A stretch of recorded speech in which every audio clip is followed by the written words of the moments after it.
தீபம் அகர்பத்தி ஒரு தெய்வீக அனுபவம். டிசம்பர் 5 மகரத்திற்கு மாறும். என்னால் நன்மை பெற ஜோதிடர் சிவசக்திமான் சொல்வதை கேட்டு உஷாரா இருங்க. இனி நன்மைகள் உங்கள் செயலில்தான் இருக்கு.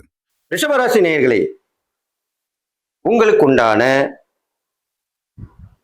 ராகு கேது பயிற்சி பலன்களிலே ராகுவை பற்றி மட்டுமே இப்ப சொல்லியிருக்கிறேன். நீங்கள் கவனமாக கேட்க வேண்டும். இதை கேட்டு நடந்தீர்களானால் உங்களுக்கு ராகுவால் வரக்கூடிய நன்மைகள் கிடைக்கும்.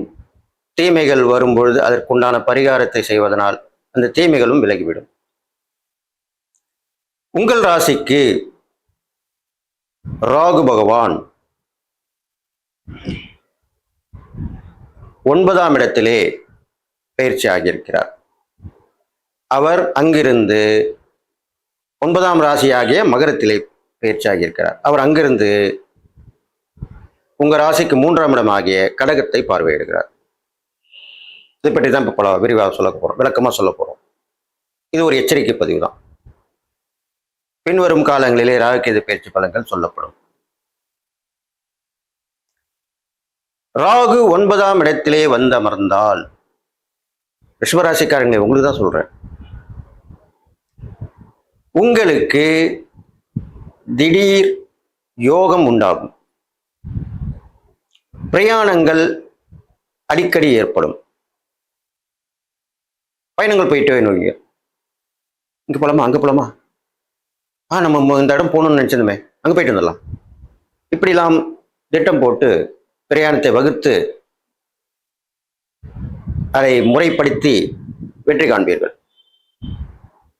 அதனால பலனும் உண்டு, நல்லது நடக்கும். அடுத்ததாக தந்தை வழி உறவுகளிலே சில தகாத வார்த்தைகளாலும் சில கொடுக்கல் வாங்கல்களாலும் பிரச்சனைகள் வரும்.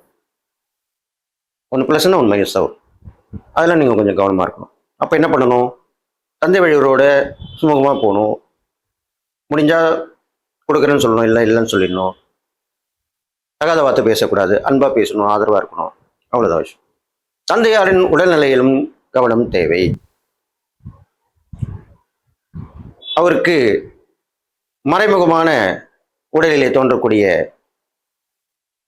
நோய்கள் உண்டாக வாய்ப்பு இருக்கிறது. அப்பொழுது மருத்துவ பரிசோதனை அவசியம். அடுத்ததாக உங்களுடைய வேண்டுதல் பிரார்த்தனைகளை நிறைவேற்றக்கூடிய காலமாக இந்த காலம் அமையும். திடீர்னு வேண்டியிருப்பீங்க, அந்த கோயில் போகணும், இந்த கோயில் போகணும், இந்த புண்ணியஸ்தல போய் ஸ்நானம் பண்ணிட்டு வரணும், அங்கே இதை செய்யணும், இங்கே இது பண்ணணும். இதை நீங்கள் நிறைவேற்றி கொள்ளலாம். அடுத்ததாக வாழ்க்கைக்கு தேவையான வசதி வாய்ப்புகளை ஏற்படுத்தி கொடுப்பார். அது என்ன வாழ்க்கைக்கு வசதி தேவையான? வீடு மட்டும் இருந்தால் போதுமா? வீட்டுக்கு தேவையான பொருட்கள் வேண்டாமா?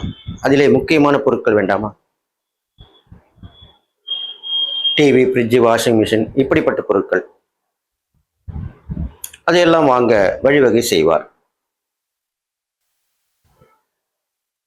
நினைத்த பொருள் வீடு வந்து சேரும். ஒரு வாரத்தில் சொல்லணும்னா இப்படி சொல்லிடலாம். அடுத்ததாக உங்களை ஓரிடத்திலே உட்கார வைக்க மாட்டார். ரிஷபராசிக்காரங்களே உங்களுக்கு தான் சொல்றேன். ஓடிக்கிட்டே இருப்பீங்க. அங்க போலாமா, இங்க போலாமா, அங்க போலாமா, இங்க வரலாமா, வெளியூர் போலாமா, வெளிநாட்டுக்கு முயற்சி பண்ணலாமா, இதெல்லாமே பண்ணிட்டு இருப்பீங்க. இதையெல்லாம் உங்கள் ராசிக்கு 9ஆம் இடத்தில் வந்திருக்கிற ராகு செய்ய தூண்டுவார், செய்வார், செய்து முடிப்பார். அடுத்ததாக ராகு பகவான் உங்கள் ராசிக்கு 3ஆம் இடத்தை பார்க்கிறார், நேரடி பார்வையாக. அதனால் சகோதர சகோதரி வகையிலே ஒற்றுமை வேண்டும். என்ன இருந்தாலும் எங்க அண்ணன் தான், என்ன எங்க தம்பி தான், நான் கூட விட்டு தர மாட்டேன். எங்க அக்கானா அக்கா தான், தங்கச்சினா தங்கச்சி தான். இப்படி சொல்லி சகோதர சகோதரிகள் உறவு முறைகளை பலப்படுத்திக் கொள்ள வேண்டும். இல்லை என்று சொன்னால் மனக்கசப்பு ஏற்படலாம், பிரிவு உண்டாகும். நல்லா ஒன்று கேட்டுங்க, அப்பா அம்மாக்கு அப்புறம் கூட பிறந்தவங்க தான். அவங்கள நம்ம காலந்தோறும் எவ்வளோ குற்றம் குறைந்தா கூட அதெல்லாம் பார்த்துட்டு அவரோட தொடர்புலேயே இருக்கணும். அதுதான் எனக்கு இருந்தாலும் நல்லது. அடுத்ததாக, பயணங்கள் போது சிறு சிறு விபத்துகளையுமே ஏற்படுத்தி கொடுப்பார். அப்போ ரிஷபராசிக்காரங்க என்ன பண்ணணும்? பயணங்கள் போகலாம், நிறைய வரும், போகலாம். வண்டியில் வாகனங்கள் ஏறும்பொழுதும் கவனமாக இருக்க வேணும். அடுத்த வாகனத்தில் ஏறும்போதும் கவனமாக இருக்கணும். பொதுவான வாகனங்களிலே ட்ரெயின், பஸ் அப்படிலாம் சொல்கிறோம் இல்லையா, அதில் போயிட்டு வரும்போதும் கவனமாக இருக்கணும். ஃப்ளைட்டாக இருக்கலாம், கப்பலாக இருக்கலாம், எப்படி வேணா இருக்கலாம். இதில் மிகுந்த கவனம் வேண்டும். அடுத்ததாக, தைரியத்தை கொடுப்பார். அது தைரியம் என்னன்னா சாதாரண தைரியம், அசட்டு துணிச்சல்னு சொல்லுவாங்களே, அந்த மாதிரி ஒரு தைரியம். அப்போ அவன் ஒன்றுமே பயந்து பயந்து போயிருந்தான், எதுவுமே செய்யாமல் இருந்தான். டக்குன்னு அவன் பாட்டுக்கு பண்ணுறான், செய்கிறான், என்னவோ பண்ணுறான் அப்படின்னு தான் அவங்க சொல்லுவாங்க. ரிஷபராசிக்காரங்க அவ்வளோ தான் சொல்லுவாங்க. அப்படி திடீர்னு உங்களுக்கு வந்து சுறுசுறுப்பு, மனிதலை ஒரு வேகம் எல்லாம் வந்துடும். செஞ்சிடலாம், முடிச்சிடலாம், அப்படிதான் இருப்பீங்க. சுறுசுறுப்பு அதிகரித்து காணப்படும் அப்படி சொல்லலாம். அடுத்ததாக பார்த்தீர்களானால், உங்களுடைய வெற்றி நிர்ணயிக்கப்படும். வெற்றிக்காக போராடுவீங்க, அது வெற்றி கண்டிப்பாக நிறைவேற்றிக் கொள்வீர்கள். அடுத்தது ரிஷபராசிக்காரர்கள் நாகாத்தம்மன், நாகவல்லி அம்மன், புற்று உள்ள அம்மன் கோவில் இதெல்லாம் போட்டு வழிபட்டு வரலாம். சனிக்கிழமையிலே ராகு காலத்திலே விளக்கேற்றி வழிபட்டு வர வேண்டும். அப்பொழுதுதான் நல்ல விஷயங்கள் நடக்கும். ராகுவுக்கும் நல்லெண்ணெயிலே தான் தீபம் போட வேண்டும். சனி பகவான் எப்படியோ அதுதான் ராகு பகவான். சனிக்கிழமை தான் ராகு பகவானுக்கும் கொடுக்கப்பட்டிருக்கிறது. ராகு கேதுக்கு கிழமைகள் இல்லை. ராகுவுக்கு சனிக்கிழமையும் கேதுக்கு செவ்வாய்க்கிழமையும் கொடுக்கப்பட்டிருக்கிறது. எனவே சனிக்கிழமை ராகு காலத்திலே பரிகாரத்திற்காக விளக்கேற்றி வழிபட்டு வர வேண்டும்.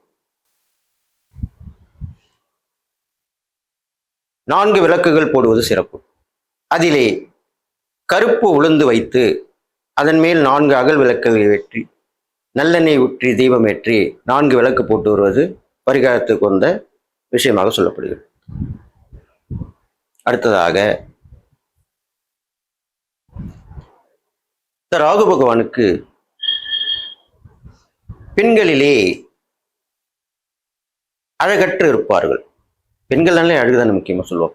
இருந்தாலும் அழகற்று இருக்கக்கூடிய பெண்கள் இருப்பார். அவர்கள் வசதி குறைந்தவர்களாக இருந்தாலும், நாம் கொடுக்கும் தர்மத்தை வாங்குபவர்களாக இருந்தாலும், ஏழை எளியவர்களாக இருந்தாலும் அவர்களுக்கு தான தர்மம் செய்ய வேண்டும்.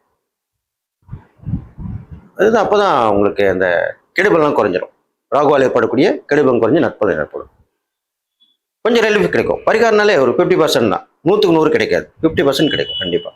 இதுதான் உண்மையான விஷயம். அப்போ இதெல்லாம் செஞ்சுட்டு வந்தீங்கன்னா ரிஷபராசிக்காரர்களுக்கு உங்களுடைய ராசியிலிருந்து 9ஆம் இடத்திற்கு வந்த ராகு பகவான் 3ஆம் இடத்தை பார்ப்பதால் என்னென்ன நன்மைகள் என்னென்ன தேவைகள் என்று சொல்லியிருக்கிறேன். இது ஒரு எச்சரிக்கையான பதிவு தான். இதை கவனமாக நீங்கள் கேட்டு நடந்துக்கிட்டீங்கன்னா நீங்கள் வாழ்க்கையிலே நல்ல விஷயங்களை பெற்று எல்லோர் முன்னாடியும் வாழ்ந்து காட்ட வேண்டும் என்ற வைராக்கியத்துடன் வாழ்வீர்கள் அப்படின்னு சொல்லி நீங்கள் எல்லா நலமும் பெற்று வாழ்வீர்கள் என்று வாழ்த்தி விடைபெறுகிறேன். நன்றி, வணக்கம்.